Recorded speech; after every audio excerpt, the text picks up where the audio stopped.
1433 বঙ্গাব্দ জীবনে বয়ে নিয়ে আসুক সুস্থতা, ব্যর্থতা ভুলে জীবনে অনেক আনন্দ, নতুন উচ্ছ্বাস, নতুন স্বপ্ন, আশা পূরণের এই সাল, এই বছর সকলের ভালো কাটুক। শুভ নববর্ষ। তোমাদের জন্য কেক উপহার। সবার দিনটা ভালো কাটুক, সুস্থ থাকো, ভালো থাকো। সমস্ত পুরনো দিনের গ্লানি ভুলে আজকে চলো নতুন ভাবে জীবন শুরু করি। আমাদের বাঙালির ঐতিহ্য দেখো, এই যে হালখাতা, আমরা এদিনকে হালখাতা করি। আর এখানে রয়েছে কুলো, তাতে ফুল আর বেলপাতা, আমের পল্লব রয়েছে, শুভ নববর্ষ। কলা পাতায় রয়েছে, কলা পাতা সবসময় শুভ, রয়েছে ঘট, আর রয়েছে মিষ্টি। তোমাদের সকলকে নতুন দিনের অনেক অনেক শুভেচ্ছা, ভালোবাসা। সবাই ভালো থেকো, সুস্থ থেকো। আর এই নববর্ষে আমরা ভীষণ আনন্দ করতাম। ছোটবেলায় কথা আমার মনে পড়ে, মানে আমাদের পয়লা বৈশাখ মানেই হচ্ছে একটা নতুন জামা কাপড়। একটা নতুন জামা কাপড় না হলে আমাদের পয়লা বৈশাখ হতো না তখনকার দিনে।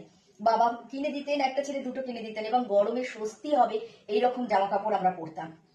খুব আনন্দ করতাম, ঘুরতাম, বেড়াতাম, খুবই আনন্দ করতাম। আর হালখাতা হচ্ছে মিষ্টি দোকানে সন্ধ্যেবেলায় যেতাম বাবার হাত ধরে, আর নিয়ে আসতাম আমরা মিষ্টির প্যাকেট, ক্যালেন্ডার।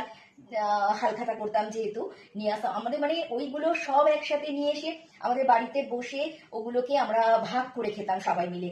এটা আমার মনে পড়ে। এখন যেমন বাড়িতে সবাই নিয়ে আসে, এখনকার দিনে তত হালখাতা হয়, কিন্তু সেই সেই ট্রেন্ডটা আর নেই। মানে যে একটা আন্তরিকতা, যে হালখাতা, মানে পাশের বাড়ি একটু দূরে একটু পরিচিতি, তারাও বলতো, আর আমরা যেতাম, গিয়ে সবাই মিলে নিয়ে আসতাম, বাবার হাত ধরে গিয়ে মার হাত ধরে নিয়ে আসতাম।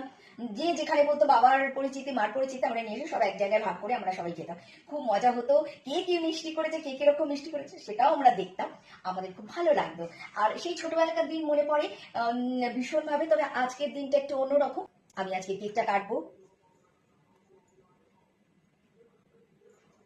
কেকটা কাটলাম বন্ধু তোমাদের জন্য, আর তোমাদের নামে আমি খাবো, যদিও অসাধারণ খেতে কেকটা, জানো তো চকলেট কেক সবার প্রিয়। আজকে আমার জন্য এই পয়লা বৈশাখে আছে দু রকম মিষ্টি। যদি বলো কেন, আমি খাবো ক্ষীরের রসকদম 2026-এর, কলকাতার। এটা নলেন গুড় দিয়ে তৈরি, অসম্ভব ভালো খেতে। এটা আমার জন্য 2026-এ। আর তোমার জন্য 2026-এ বড় বড় রসগোল্লা, এটা তোমার জন্য। শুভ নববর্ষে অনেক অনেক শুভেচ্ছা, ভালোবাসা সকলের জন্য।